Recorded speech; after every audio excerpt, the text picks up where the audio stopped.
Good evening, everyone.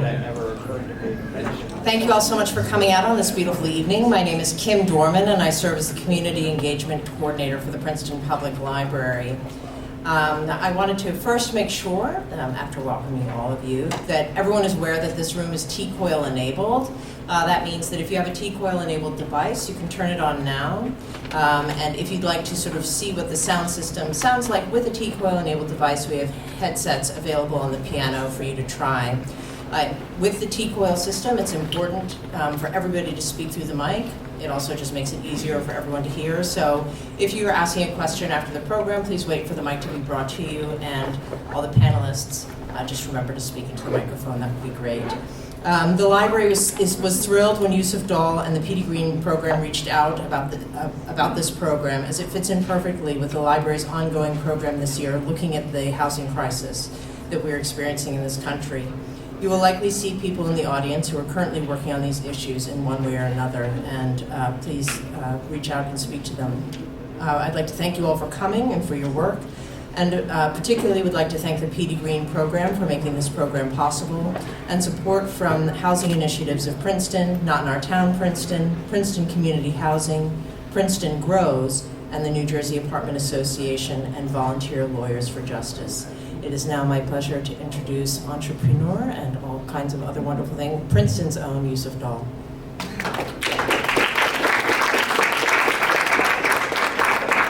I don't think I need a microphone. It's for the system, yeah. I have a teenage daughter, so I'm used to yelling, and so therefore oftentimes I don't need a microphone. Well, thrilled to be here, thrilled to be back in Princeton. The docu-story we are going to screen and the conversation we are going to have stemmed from an event that happened 2 years ago. So in 2021, I was recruited to lead an organization in Pennsylvania. And as I mentioned, I have at the time she was a rising ninth grader, and so as we began to look for housing that was best going to support her academic interests, I came to the realization after being denied multiple times for apartments in certain communities that there were places I did not have access to. And I did not have access to these communities because of a drug conviction from when I was 18 years old. And so I said, well, this can't be right. I have a background in housing. I was familiar with the 2016 HUD guidance, which essentially should have made such denials illegal. But what I came to learn, and what I hope everyone either knows or will understand as a result of this event, is that our housing policy in this country, particularly as it intersects with criminal justice issues, really is not focused on rehabilitation and supporting people upon reentry, but it's really fixated and stuck on that retribution model that really kind of characterized the war on drugs. And so specifically, today in this country, part of our housing policy is driven by an amendment that was introduced by a senator by the name of Strom Thurmond. Okay, by the chuckles in the room, I see that folks are familiar with Strom and his policies, but he enacted legislation that essentially excludes fair housing protections for life for anyone with a drug distribution conviction.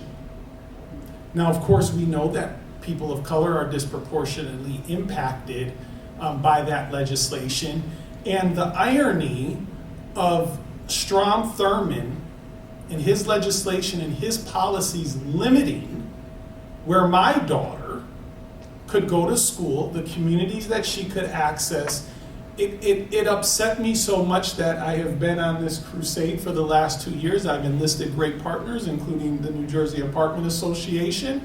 And I've been going around the country screening this film and having these kind of conversations. So I'm thrilled that all of you are a part of today's conversation, and I look forward to your questions after our esteemed panelists weigh in on this important issue. Thank you.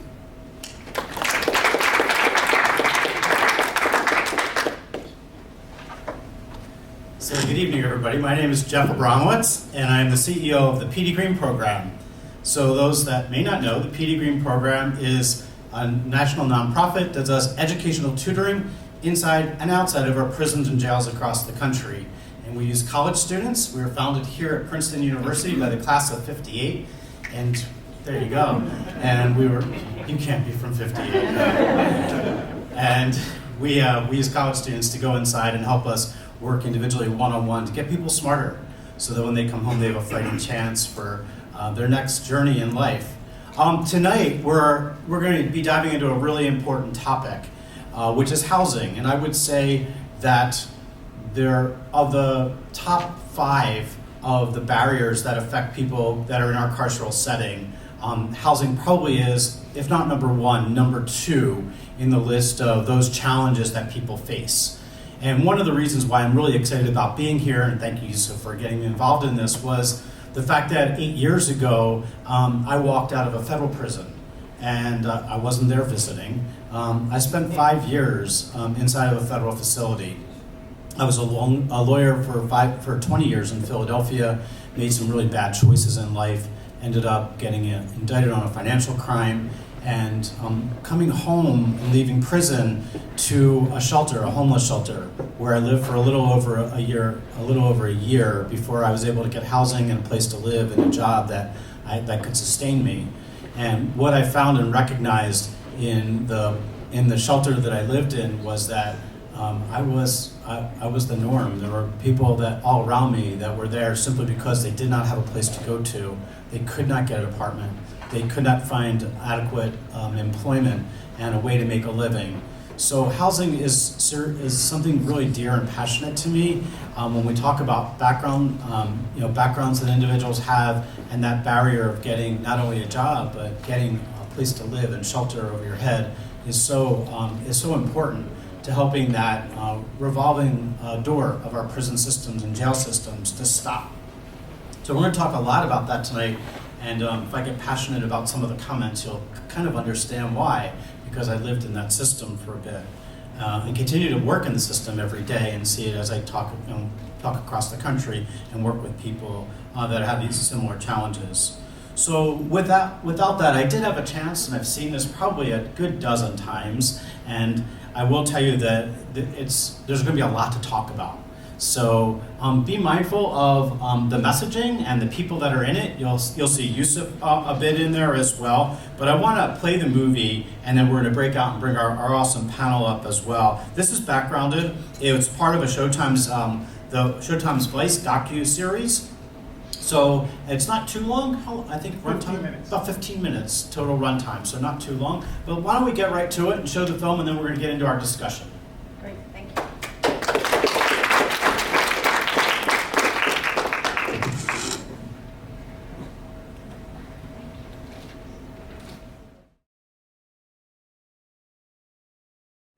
So I want you to notice, did you notice that his daughter made the shot? That's all I care about. It's got to go in. It's got to go in. It did. It was a great job. I want to call one at a time so I can kind of give it a little intro. But Yusuf, come on up. Yusuf is a nonprofit leader, entrepreneur, master's degree at Princeton University, Public School of International Affairs. He has worked with justice impacted people. I know Yusuf because he was the person that actually helped me become the CEO of the Petey Greene program. He was president of our board of directors prior to me taking, and you saw he's also a great actor, right? Yes, he did a great job. We do have an awesome panel tonight. I want to call up Carl Gershenson. Carl, come on up. Is the lab director of the Eviction Lab. He's published on the causes of consequences of housing instability and special focus on how eviction leads to further economic and residential insecurity. He received his PhD in sociology from Harvard University, where his dissertation explored the political and cultural origins of the American Business Corporation. And really glad to have you here, and I know some of your colleagues are here as well, so nice that everybody joined us. That Assemblyman Benji Wimberly was in traffic. Still in traffic. A little bit late, but Assemblyman Benjamin Wimberly is going to be here. We're going to get him right up as soon as he comes because he's going to give us that legislative perspective that we're going to be looking for tonight. And Nicholas Kikas, correct? Yeah. Yes, come on up. So, Vice President of New Jersey Apartment Association. And the New Jersey Apartment Association and Nicholas's work is really a statewide organization that represents all facets of the multifamily industry in New Jersey. Super important in this discussion. This is like playing football without the other team present wouldn't be fair. And Nicholas, we're going to be taking it easy on you tonight. But we do want to hear your perspective and things that are happening. So this is all about an honest discussion. I do want to kind of set the tone for tonight of how this is going to work. I do have questions that have been prepared and for our panel. So we'll be addressing questions with the panel. But I'd also ask, and we want to get you engaged. So if there is a question that hits you and strikes you, if you could just raise your hand at some point. I don't think we have cards, but if you can raise your hand, I promise I'll get to you. We're going to kind of work through and make sure everybody gets a chance to talk. But if there's something you want to get out there, I want to make sure we give you some opportunity as well. So that's the way it's going to go. And any questions? We're all fair? We all got it? Good deal. All right, let's get started. So the first question I'm going to set up, Yusuf, because I want you to set the stage. First of all, it's a pretty cool piece. Spent a lot of time. I've seen it probably a dozen times now in different venues. Your experiences and your role in the docu-series and docu-story you've relayed a lot of your journey. And I was wondering if you could tell us a little bit more about the situation that you were in and being denied housing based on something that happened so long ago. And it's funny, but in a lot of the talk that I do, I get people thinking sometimes of their own past and think of all the things you did, maybe as a high school senior or junior, that could have really gotten you into some trouble. And if that came back to bite you years later. But I'm wondering if you could tell us, you've done so much advocacy in this space over the last few years. Can you talk us through a little bit about that journey and your national advocacy efforts in this space? Yeah, absolutely happy to do that. And I'm not on? I need to start yelling again or what? Closer to your, Let's see. maybe on your shoulder. How about that? Better?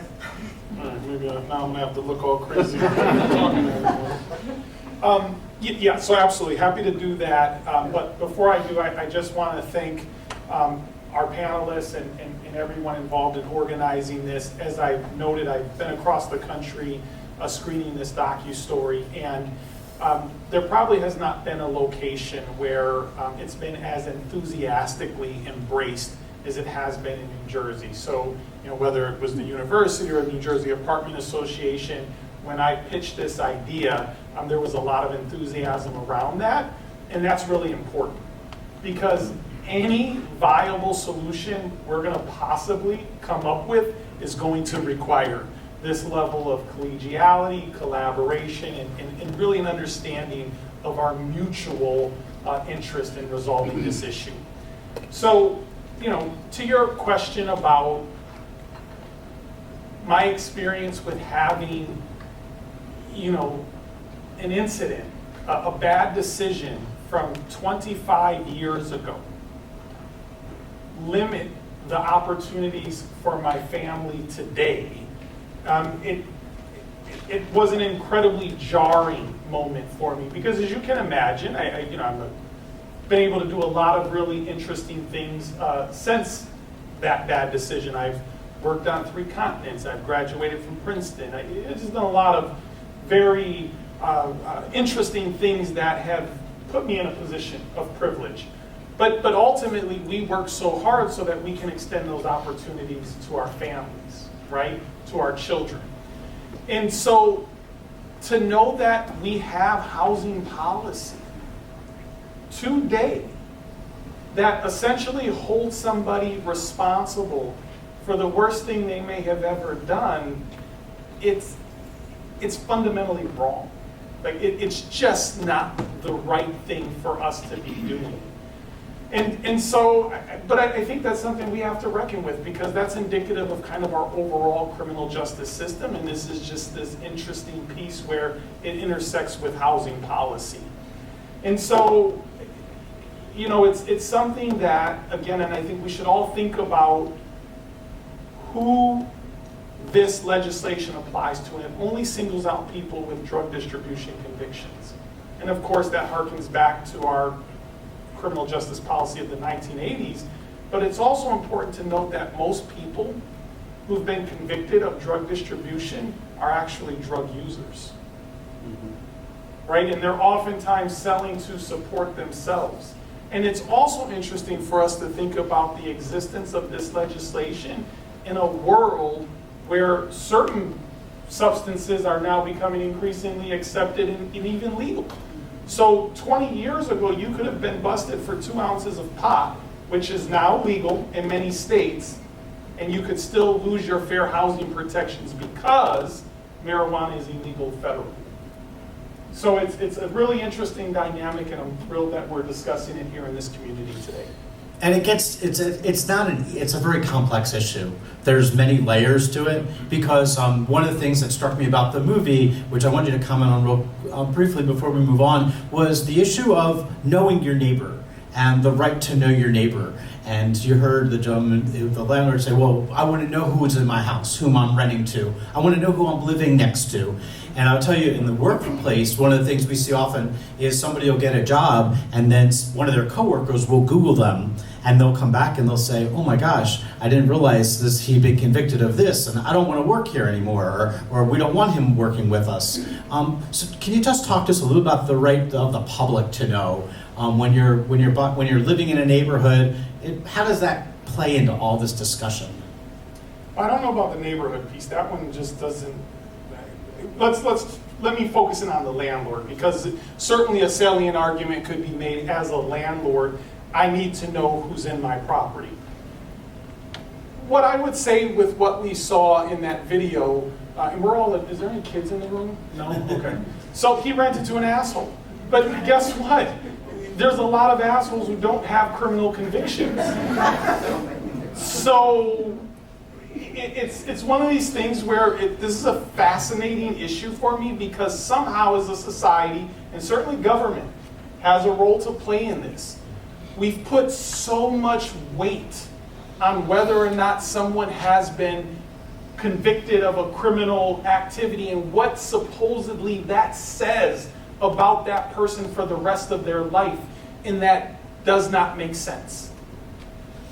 So I want to dive even deeper now, because I think, Carl, you're probably the next one that when we talk about the eviction lab, first, hopefully you can tell us a little bit about the eviction lab and what it does, we think is really important. But do you have a sense of what these challenges specifically are with people that are justice involved? What's the scope of the issue that we're seeing? Sure. Is my mic? Okay, I think I did something. Yeah. I'll start briefly with the eviction lab. We are a research center housed in the sociology department at Princeton University. We're founded by Professor Matt Desmond. He's the author of Evicted. And the lab was founded in 2018 with the mission of creating the first national database of eviction statistics. Because as it turns out, the federal government was not collecting any data on eviction statistics. States, counties, cities, no one was collecting this stuff, right? And I mean, to sort of get to your question, no, I cannot give you a precise answer because no one's collecting these statistics. It's a real issue.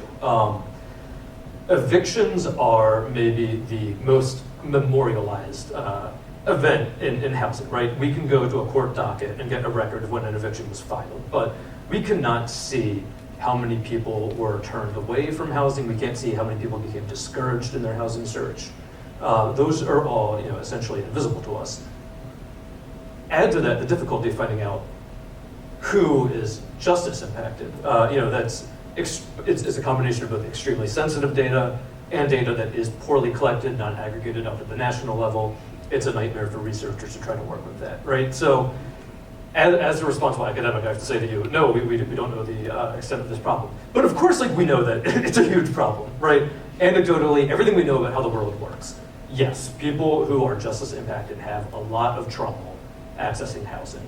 And I think a few ways we can look at this are, we know at the individual level and at the neighborhood level, right? There is extreme overlap, and the most disadvantaged neighborhoods are going to be heavily segregated, almost And in like, especially a lot of like northeastern cities, right?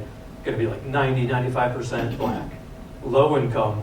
That is where a lot of the arrests are going to happen. That's where a lot of the evictions happen. That's sort of like where a lot of the lowest quality housing is, right? We can just like look at the world and we know how much all this stuff is overlapping. To give some sense of the numbers, if about 11 to 12% of the population in the United States is black, I believe around 33% of people currently in the prison system are black. That's like the best number I could find. But we have a study that just came out that shows that over 50% of eviction filings in this country are against a black renter. Like over 50% of evictions are against a black renter. That's when 11% of the population is black, about 18% of the rental population is black. So, you know, we know that both of these problems are overwhelmingly affecting the same portions of the population. Now, another way that we can try to get at this is, if you've been following the eviction labs research for a while, we used to talk about how eviction was to black women what incarceration was to black men. And this was based on some survey research, but also some research that looked at the names on eviction filings, where we noticed how overrepresented women were. In a more recent study that we just did, we actually looked into who was living in the households that received the eviction filings, right? Because the people who are filed against, their names aren't always going to be on the filing, right? So we looked at some census data about who's living in that household, and there were all of these missing men. All of these missing adult men were living in the households that were receiving evictions, but they were not listed on the filings. And you ask yourself, why is there this giant disconnect? And you know, we can't prove this, but again, my heavy suspicion is that a lot of men are leaving themselves off of leases. Either because you know that a background check will be run and your family will be excluded, or because you are a man who is impacted by the justice system. You're not able to find housing, so you're living with your mother or a girlfriend, you know, some sort of connection.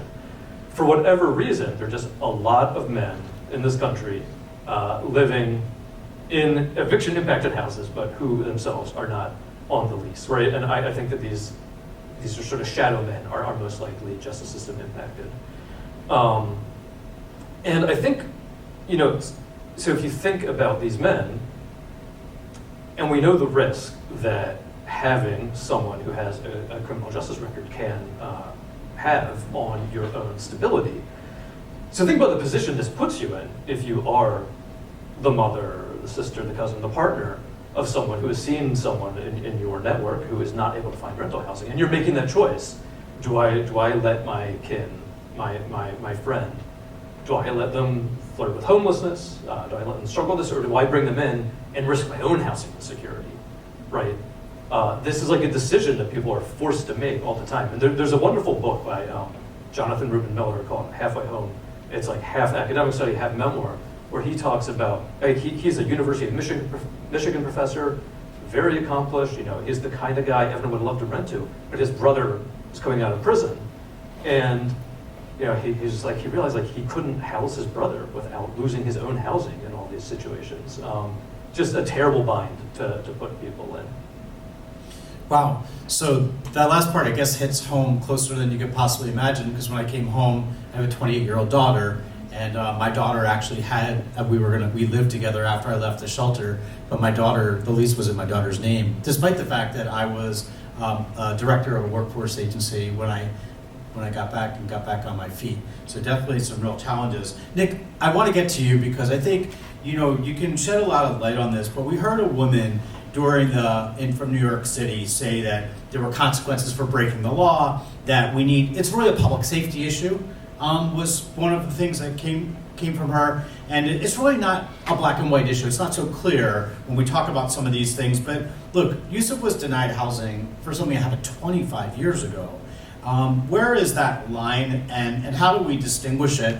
And can you tell us a little about the association that you work with and what their policy or position is on those issues? Sure. So let me almost take this in reverse in a way. So, you know, kind of introduce me as the other side, right? And in some respects, you know, I do occupy that role.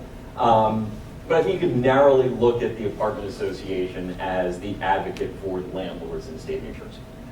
which we are. That they are our employers, right? They fund the organization and we represent their interests. But we are also the representative of the multifamily sector, the multifamily ecosystem that's part of the state, and trying to make sure that the resources that are there to make sure that housing is being appropriately managed, to make sure that these decisions are being made well. And as part of that, right, our goal is to not just preserve discretion for property owners, but to ensure that property owners have the discretion to make the right decisions. So when we looked at this issue, and I know Sullivan Wimberly has been texting, is trying to make his way here. But when he reached out to us and his staff reached out about this issue, we were able to look at this not as kind of an oppositional, thing where it's like someone was trying to ram something down the industry's throat. This was much more of a attempt to get at the barriers that existed, why property owners were making the decisions that they were. And a big part of it is, you talked earlier about, do you have a right to know about your neighbor? No, that's, we keep a lot of these records confidential for a reason. But when a landlord's renting a unit, or when they're renting an apartment, they're a business that's entering into a transaction. And that involves certain liability considerations. It involves, obviously, concern over the asset itself and the economic trajectory of that apartment building. So there's a lot of business interests that get intertwined in that process. And then, I think a landlord's goal is to never get to the point where you're in an eviction. But we saw in the video that can be, a challenging process that can involve months of not receiving rent. So we think a good property owner goes into the rental relationship having done their due diligence, having really ensured that they are comfortable making the leasing decision that they are, so that it doesn't end at the end of the day in an eviction. It doesn't end in a situation where somebody is caused damage to the property or things like that. So I think there has to be a differentiation between criminal background screening that's looking at artificial barriers, right? I'm not going to rent to anybody with any justice involvement, period. That's an artificial barrier that doesn't advance the legitimate interest of a property owner, versus renting to someone with a 5-page long rap sheet and a history of issues. That's where I think the landlord has an interest. And when we get a little bit into the New Jersey legislation, the New Jersey Fair Chance at Housing Act, that some of them Wimberly authored, along with Senator Singleton, tried to triangulate the issue a little bit, try to address some of the concerns that landlords had by removing some liability concerns that property owners would face, trying to figure out ways of getting essentially to yes by creating the right incentive structure to get it done, and not coming at the issue as kind of a crutchel like we saw in Seattle, where it's like you can't look at this at all. The consequences, are no longer your problem. So you raised some really good points, and I kind of equate this a little bit to what's happening in the workforce right now when it comes to background checks. We're seeing background checks being done by employers have a vested interest in knowing who the employee is, are they qualified to be to work in their company, and that kind of thing. It's kind of the similar kind of thing. The difference is, I guess, that we have 600,000 people come back from our prisons and jails every year. They come out of prisons and they're back into the community. 600,000 people need placement every year, or often are going back and bringing families with them to larger apartments and that kind of thing. So what is the kind of, what's the, from the landlord end, what's the kind of perfect scenario for them? Is there something that they're willing to give to kind of help this problem move forward and to really drive it to a solution? So, I think there's a number of challenges, and it's not just is the landlord looking at justice involvement or not, right? It's having people who are coming out of prison have the resources to be good tenants. And I think the big thing that we're lacking is we have an incredible shortage of affordable housing. We have an incredible shortage of government assistance to people, and it's, you know, you see people who are leaving without that assistance that they need, and then, you know, they knock on the door of the property owner, and I think, you know, the landlord looks at that as a big liability. So trying to give that justice-involved individual that leg up by giving them the resources, they can come in and prove themselves as tenants, even if it were for a shorter period of time. Yeah, so I love it. I'm going to draw this to Yusuf because Yusuf, he raised a really good point. This does take a village. This isn't, and it's not just the landlords, and it's not just, but there is a system behind this. There's a criminal justice system that really is responsible for helping people prepare for what happens when they get out the door. The truth is that about 2/3 of the men and women that are released within 3 to 5 years find their way back inside of prison, right? And they're going back inside because we're not giving them enough support and guidance when they're inside of the walls. Yusuf, can you talk a little about what's the solution from the corrections end? What should we be doing to prepare people better for transitional housing and for things that can make them successful so they're not part of the eviction lab data? Oh, well, I mean, we should be doing things even before people get to prison. But before I tackle that, I just want to piggyback off of something Carl said about the difficulty around quantifying this issue.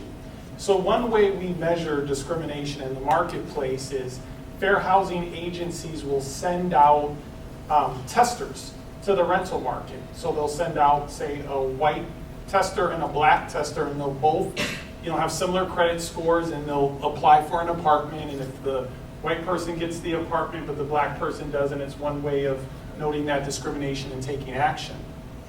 Well, there's a federal regulation that says you cannot have a criminal record and be a housing tester. So how do we measure the impact for justice involved people when you can't even have that role because of a criminal conviction however many years ago? Now, I do know that that is likely to be changed with HUD's new regulation, but as it stands right now, you cannot have a criminal record and function in that capacity. So I just wanted to note that. As far as what the system could do, I mean, this is complicated, and certainly we got someone like Carl who's probably better equipped than I am to answer that from an academic perspective. But I'll never forget, I took a class when I was in graduate school at Princeton. This woman came back from the Obama administration, and she was teaching this domestic policy course. And I said, well, Obama's been in office for, 7 years, and not much is better. And if Barack Obama, right, who truly understood these issues, could not move the needle, what hope do we have in this country?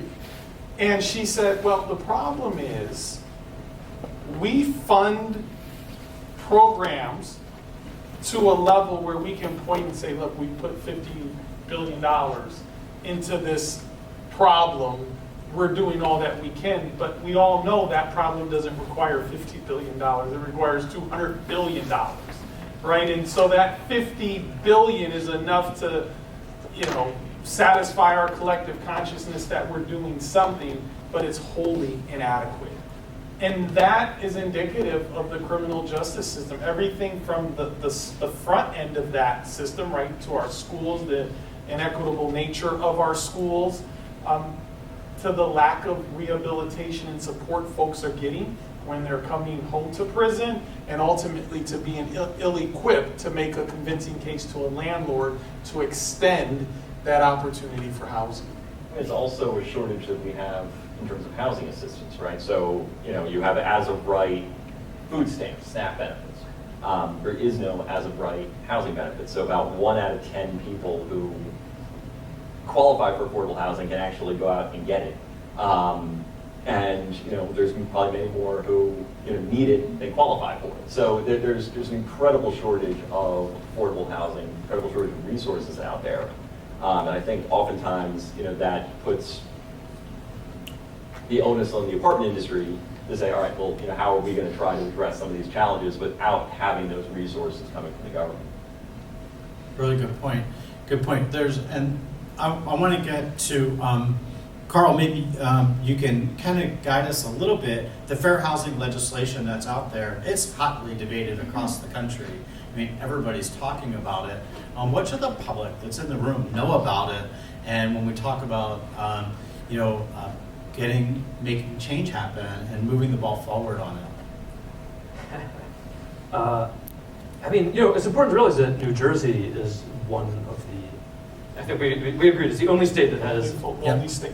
yeah, that has this law as strong as it does. Colorado is doing a little something. There's some cities across the country, right? But most places aren't even trying this, right? You might ask, okay, what about public housing? But public housing, it's not clear to me that it's any easier to be a justice impacted person in public housing. It's harder. It's harder, yeah. It's so, if the federal government can't even provide a model of how we handle this, I don't know. Yeah, that's where I'd like to see some will, because your point to how many people. Well, you said only 1 in 10 people are able to find affordable housing who qualify for it. And I've seen stats maybe 1 in 4 actually get the money, but then of course they're not able to lease up, et cetera, et cetera. But even people who get into public housing or get the housing choice voucher, we're still screening out all the justice impacted people from even getting to that point. So I think I just ended up more pessimistic than I was intending to be. Well, I'd like to actually ask Nick to weigh in on that, because there was a part in the video where the guy is sitting down with the woman from Seattle, and he was like, I'm not sure any reasonable person would disagree with what you're saying. And all of us had a great conversation prior to this panel discussion, and I think we're all finding some common ground here. How is it that New Jersey is the only state in the union to have this type of legislation? So I think a big part of it is someone Wimberly, who really he shepherded this issue through the legislature during the pandemic. It was a very difficult time. Hearings were being conducted via Zoom, and he really took advocates who were on opposite sides of the issue. We at first were opposed to the bill. There were proponents who thought anything that was going to be done that didn't completely ban criminal background screening wouldn't have gone far enough, and the rhetoric at times got heated. But I think the Assemblyman took a really good approach to the issue, and took some pieces from other bills and other policies. One that I think has spread really far across the country, that people refer to as ban the box in employment, to remove the box about criminal background from an employment application. So the idea, and this is I think is part of a lot of the ordinances that do fair chance in housing, is you don't ask that initial question about do you have a criminal record. You evaluate the applicant completely based off of all your other lawful factors, ignoring criminal background, and then offer a conditional offer of approval. So at that point is when you can begin to look at criminal background factors. And then the bill set forth kind of these presumptive look-back periods based off of the severity of the crime. And I think in New Jersey, we somewhat benefited from, there was an effort to kind of align our criminal code so that the degree of offenses kind of across the board roughly correspond to severity. So the way the criminal background process works under the Fair Chance in Housing legislation is based off of the degree of the offense. So first, New Jersey doesn't have felonies and misdemeanors. We have indictable and non-indictable offenses, disorderly persons offenses. Those are not crimes, so those can never be considered by a property owner. Once you get into the more serious crimes based off of the degree of the offense, fourth degree, second and third kind of got into that middle tier, and then first degree offenses had the longest look back period.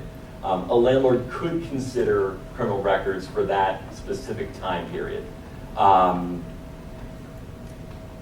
If they had a legitimate and non-discriminatory reason for looking at those factors. So you couldn't just pick one out of the hat and say, I'm going to deny anyone for, X, for any first-degree crime. It had to be an individualized, look.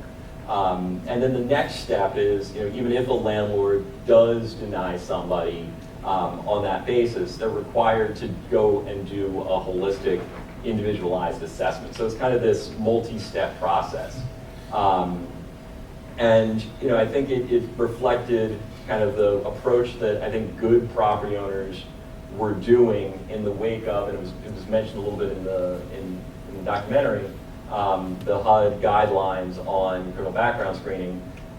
They're not law, but they're guidelines under the Fair Housing Act, so they do kind of outline HUD's thinking. And unfortunately, because of the Third Amendment, it doesn't cover distribution charges.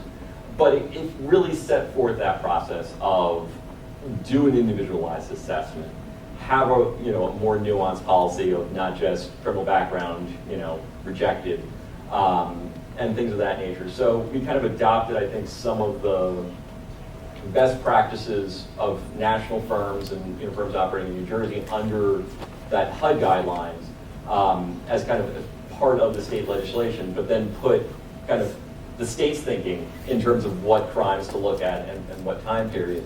And then I think the thing that was important, from our perspective, from the industry's perspective, was to have liability protections if you're doing that. We had examples where property owners did give second chances to ex-offenders who reoffended on the property. And in some cases that led to significant lawsuits and consequences to the property owner. So if we're asking landlords to give second chances, they shouldn't face ill consequences for doing that. And just another piece of this was someone was very concerned about not concentrating poverty or kind of some of these more ill effects. So the idea was, where you have liability protections, you don't have them for the most heinous offenses. So it's only kind of for the types of offenses where the state wanted to kind of really get the landlords to give second chances, but not just say, look, for a property owner, you want to stop doing criminal background screening, you don't care what happens to your tenants, you rent in, Trenton, you're not renting in Princeton, you cannot worry about that liability. The bill only gave that narrow liability protections to still try to encourage property owners to do the appropriate due diligence, so we weren't negatively impacting people in urban areas. Awesome. So, Assemblyman Wimberly, thank you so much for joining us. We had you on our ways, and we were tracking your trip down here, so we knew you were going to be a little bit like late. New Jersey traffic, that's all I can say. People don't come from Jersey, don't understand the pain every day. Well, thank you for joining us, and thanks for being part of the discussion. Before I get to you, because I'm going to give you a chance to catch your breath, check the audience out, but I want to just mention one thing about Ban the Box, and that's this. That there was a great study in the University of Michigan regarding Ban the Box in education, regarding Ban the Box in employment. And what they found was, quite frankly, it had a consequence we didn't expect, which was instead of actually giving people a chance to have that opportunity in employment by not asking the question, what they found were employers were making judgments based upon what they could see. And they were looking at people and they were just based on the color of their skin, or maybe it was a facial tat that they had, or something that they were actually, because they weren't asking the question or diving into their background or asking them to tell their story, it actually was a cloak of dishonesty almost by employers, because they weren't being candid about what they had done in their past and their challenges that they faced, and being able to tell their stories. So I think there's two sides to the Ban the Box issue, which are now, I guess, coming more under the microscope. But we've been talking, Assemblyman, we've been talking a lot about New Jersey, and the fact that New Jersey is really, quite frankly, one of the only states in the country that's really taken charge of this issue. And we want to thank you for your voice there. But can you explain, what was your passion? What drove you to move this legislation forward? I mean, my passion is my everyday life. So I'm, born and raised in the city of Patterson. grew up in a housing development, lived in a lower income neighborhood. Most of the guys that I grew up with, I'm 58 years old, unfortunately are deceased, not gainfully employed, and unfortunately, either get addicted to drugs or alcohol or have been incarcerated. So it didn't take a Google or anything for me to come back. It just came for me to come back to go to my own neighborhood when I got involved in politics and have those conversations with these guys, like, what are you doing? Like, what's going on? And the fight that they had, from everything from getting jobs to housing to finding a job, it's just like they were behind the 8 ball for the rest of their life for maybe one mistake they made in their life. And that's something that I, as a city councilman at the time, that I was going to advocate for. And I moved my headquarters right into the heart and soul of, the belly of the beast. And people are like, are you nervous? No, I'm not nervous and I'm not scared because this is where I come from. And those guys were usually the most honest, truthful people that you would ever meet. More honest than people with masters and doctorates and great jobs. Like, they just would give it to me the whole truth.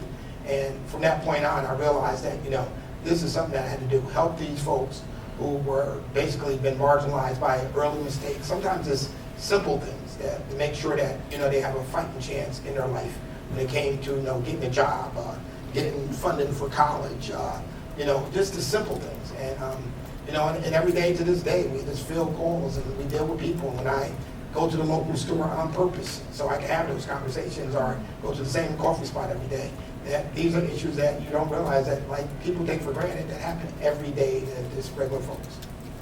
So I'm curious, we've been talking a lot today about the legislation and the impact of that this whole issue has on just the carceral setting and our problem of mass incarceration in our country and how important housing is. But there's so many different sides to this. Everyone seems to be taking a different stance politically. Everybody is often all over the place on it. What was it, or how was it, that you were able to kind of move this legislation through, and what were the arguments that you made that kind of resonated with your colleagues? Nick played a part. He helped me a lot with guidance on how to deal with a lot of folks. But the reality is that, and I explain this really simple to folks that I deal with who do not live in urban areas or urban settings. What happens in Patterson, what happens in Newark, what happens in Camden impacts the suburban areas around them. So you should want to make sure that these folks that have been marginalized or, living, very tough lives, you should want to make sure that their lives are that much better. And the one thing I will talk about is this the homelessness situation. And everybody is a paycheck away from being homeless. It's not the traditional homeless person anymore. My wife is a second grade teacher, and she knows, she'll tell me, she knows when people are dealing with homelessness. The kids come in, may not have the same, outfit on for numerous days, things like that. People living in cars. This is a reality of this day and age. And during COVID, I think we were really exposed to some of the issues when it came to housing and when it came to opportunities for folks who were, living paycheck to paycheck. And I think people saw that. And people were a little more compassionate during those 3 years, because the reality really set in that, this could be me. And when the ban was lifted on, eviction ban and stuff like that, we're back out to these numbers. I've never seen this many homeless people in my life in the state of New Jersey. And you don't have to go far. And the impact, living in Patterson, unfortunately, I get to see it on a regular basis. And it's not the traditional, black male who was on drugs who's out there. You have a lot of white males, white females who, became addicted and now out there, they went to a substance abuse place. And once their time is up, they had nowhere to transition into. Or there's limited transition. Or once you transition, then the next step is not there for you. So, this is just something that I think we're battling. It's not a Jersey issue. It's an American issue. If you go to LA, your wake-up call is right there. Beautiful, coliseums and universities, and right down the street, thousands and thousands of homeless folks. Yeah, it definitely is. And it's not just New Jersey. No. I travel around the country and speak all over the place. Everywhere I go, there's tents on the ride from the airport into town, and there's homelessness, and it's our part of our opioid culture and the challenges we have with drug and alcohol addiction in our country right now. So I think it's a deeper problem that we're dealing with. We only have a few minutes left, but I did want to go through the panel, and we talked a lot today about the problem. I think we haven't really dived into the solutions. And I think the New Jersey legislation is one step in the right direction. But Yusuf, kick us off. Like, what are the things that people in this room might be able to do? What are the things that should be on the radar screen moving forward to kind of help the situation move forward and find a solution to it? Well, the solution is what you're seeing on this panel. And in this room, you're seeing people with divergent viewpoints, right, who may not see exactly eye to eye on this issue, but ultimately care about a greater common good. And so individually in the room, what you need to do is make sure you're supporting elected officials who care more about good policy than what's politically expedient. Because I can tell you, as someone who's spoken to legislators on both sides of the aisle, specifically about the Thurman Amendment, I have not had one person, whether it's the most conservative person you could imagine or the most liberal, tell me that the Thurman Amendment was good policy. But what I have heard is that repealing it, or fair chance housing or criminal justice reform, it's a bad time politically. And that's unacceptable. And we have to hold people accountable, and we have to make sure we have principled people who understand the communities that they serve, that understand the broader impacts of what happens when we're not taking care of the most vulnerable communities. And ultimately, we have to force them to have the political will to do the right thing. You know, I think I'd like to zoom out a little bit and just talk about the housing crisis in general. You know, in the United States, whether or not you can afford to buy a house and where you can live are just two of the biggest determinants in how much wealth you're able to accumulate, the kinds of services you're able to get, the kind of education your children are going to get. And the fact that being able to buy into a particular zip code or a particular municipality is so important, it distorts everything else in our society.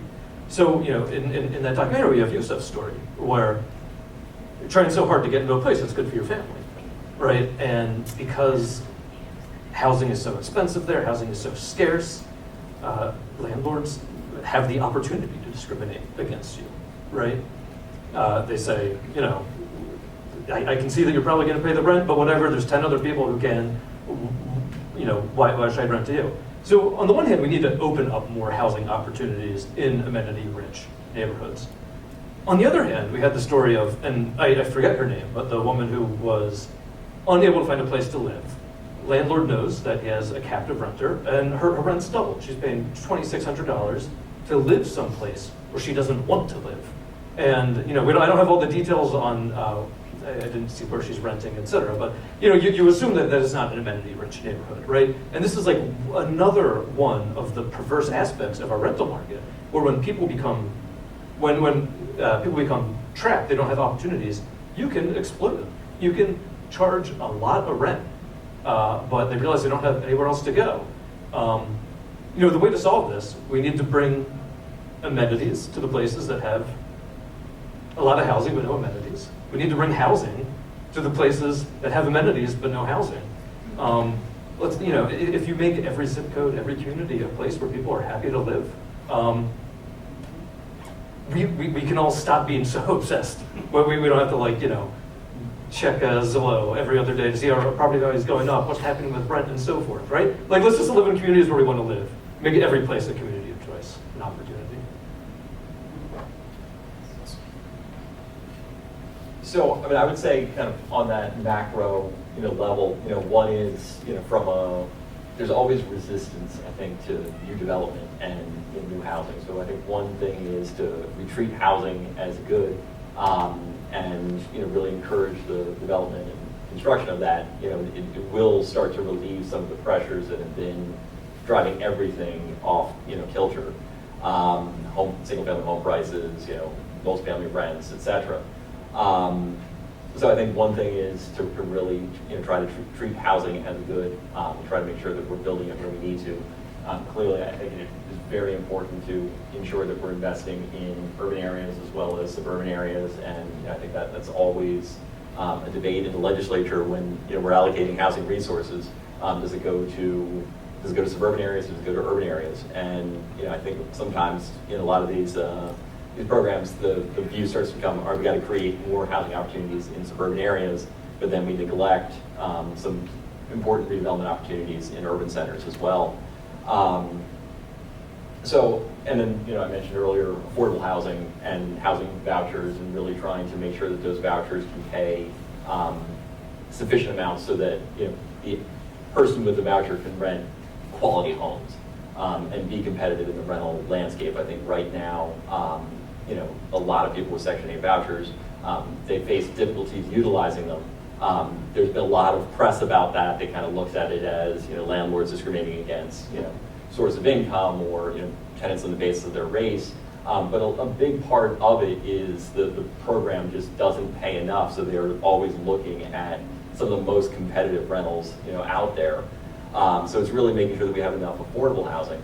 But on the criminal background side, I really think, to bring it to this, the Fair Chance in Housing Act in New Jersey was really a very well done bill.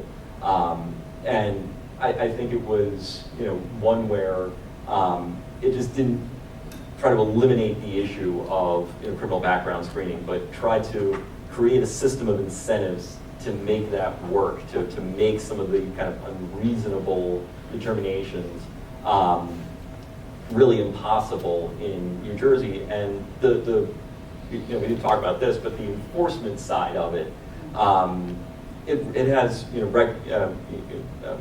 alternative dispute resolution mechanisms built in, conciliation mechanisms. Sometimes landlords don't know what the requirements are, so instead of hitting them with a penalty, it gives them an opportunity to correct their actions.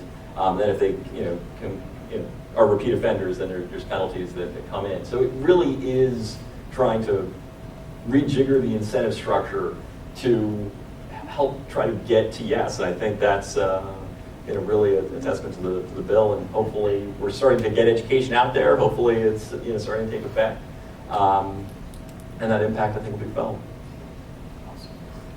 Well, I mean, these guys said it all, but a little bit of everything. But I think housing, the criminal justice system, it's a holistic approach. It starts at prenatal care, it starts in your environment, health care for everyone, housing opportunities for everyone. And as Nick said, the zip code is everything. You have a place, and I can always use this. Patterson's 8.4 square miles and 170,000 people probably. And we are literally building on top of a building. If you're familiar with Hudson County, we're about like that on steroids. And it's ridiculous, like we live on top of each other. But then you go to rural areas in Western New Jersey. Like you said, these things are places here. And how much would a kid's life change if they move from inner city school to one of these great regional high schools that are #1 in the country? It changes their trajectory through the rest of their life when it comes to housing, when it comes to a chance of ever being incarcerated. All these things are just like holistic. It's more to it than just folks being in certain places and their zip code. It does make a difference. I mean, people, the numbers do not lie. I mean, in the state of New Jersey, 9 million people, and incarceration a couple of years ago, out of the 18,000 that were incarcerated, 11,000 were African Americans, and we only make up 13%. So that says it all. And it's usually, if you look at who these folks were that were incarcerated, who got caught up in the criminal justice system, it was their environment, where they came from. So your environment makes a total difference. So people cannot tell me that if you grow up in Princeton that you have a better chance of being successful, you have less chance of getting arrested, you'll probably have a better career and better trajectory for the rest of your life than your kids will have, because it becomes generational. Unfortunately, if dad gets arrested, there's a good chance that your son's gonna get arrested. And unfortunately, his son's gonna get arrested. If mom is on drugs, there's a good chance that the daughter's gonna get it, or the son's gonna become a drug addict. So I think we have to take a holistic approach to this. And we have to be truthful when it comes to race, and when it comes to housing, and when it comes to opportunities. These are the things that we have to face and address. And the last thing I would say is that homelessness should not be in America, the United States of America. Like, we cannot talk about how we're the greatest country in the world and we have 20 million some people homeless. And we spend money on anything from shooting something in the moon to fighting wars all over the world. Like, homeless should not be an issue. We should figure out, be it box housing, be it abandoned buildings that we rehabilitate, and particularly, I will end on this, our veterans should never be homeless. Like, they should not be homeless. They should get everything they get, from health care to mental health care and all these issues. These are the things that we are not being truthful with about, and it's not popular when it comes to elected officials on both sides of the aisle. So I will say this, Nick, I have some of my friends who are Democrats who are very, very suspect about supporting it because they thought it would lose them an election.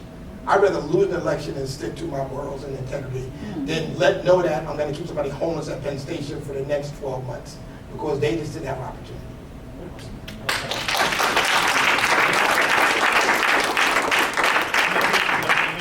Because I do think that somebody must have a good question out there. Anybody have a question they'd like to? Go ahead. We're going to go a little bit longer. Go ahead. This is speaking about the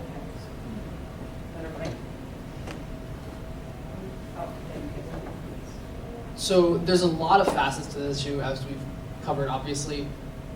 My question is basically, at the federal level, we can send money down to states and communities. States can send money to individual communities. There are municipalities have their own governments, and there's obviously like individual citizens in our country. Where do you guys see the most potential for needed change? Like, is this something that can be more resolved by individuals making a difference in their community? Is it federal government sending money down? Is it municipalities doing things differently? It's a pretty broad question, but yeah. I mean, it's all of the above.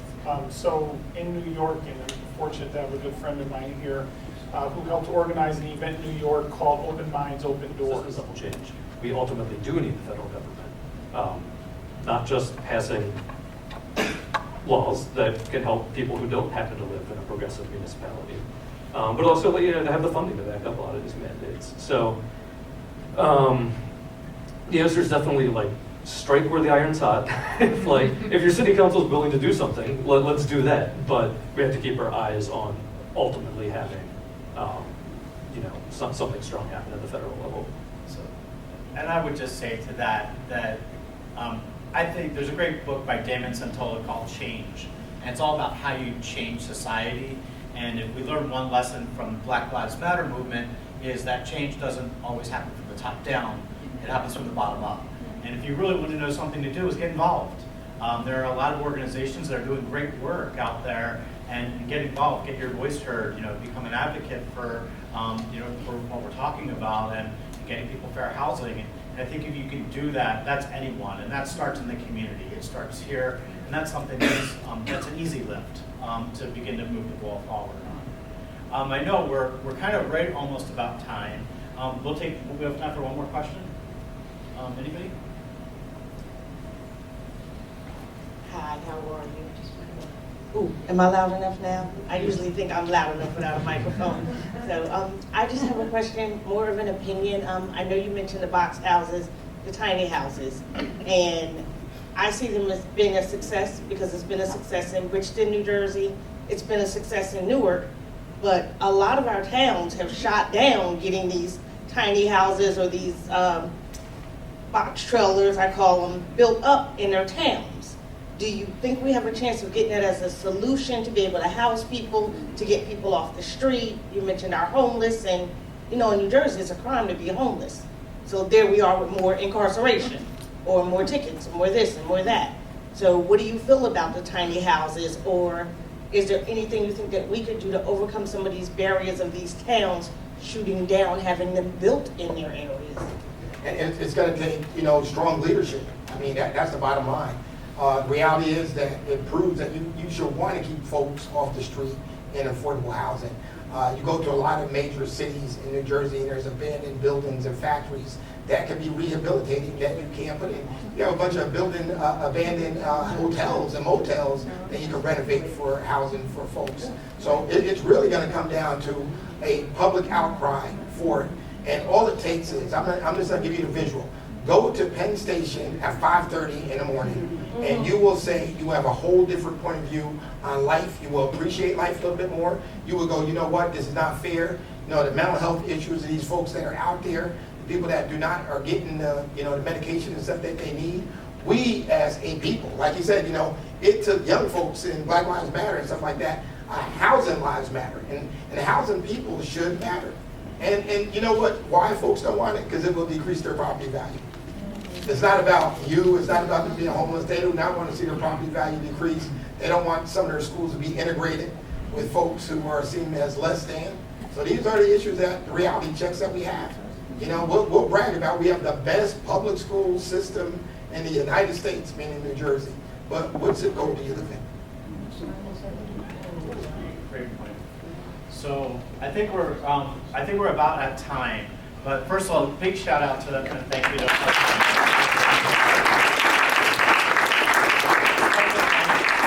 special thanks to our Grammy winner right here, Yusuf Dahl.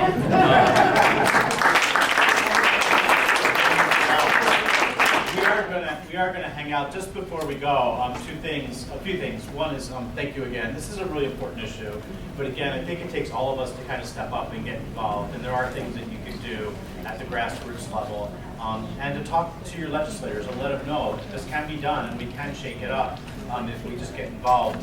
I wanted to also mention, you have some organizations here on campus. The Petey Greene program is right here on 22 Stockton Street. It's a remarkable organization. If you're looking to volunteer, we do educational support inside of our prisons and jails. We're really looking for people that are willing to volunteer. We use a lot of our college students here at Princeton and around the country to really help make a difference and shape people to get them smarter so that they can find those career opportunities and get on the right path. So if you're interested, there's material in the back about the Petey Greene program. Always we welcome donations and contributions, so that's back there as well.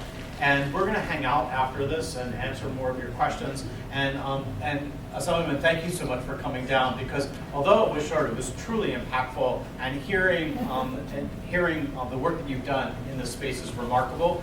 And the fact that you've taken the lead on it, we need to get all of your colleagues on board and make some more, and really create some more reforms that are going to change the world for people that have made choices in their life sometimes 25 years ago that continue to haunt them. So thank you, and thank everybody for attending. We appreciate it.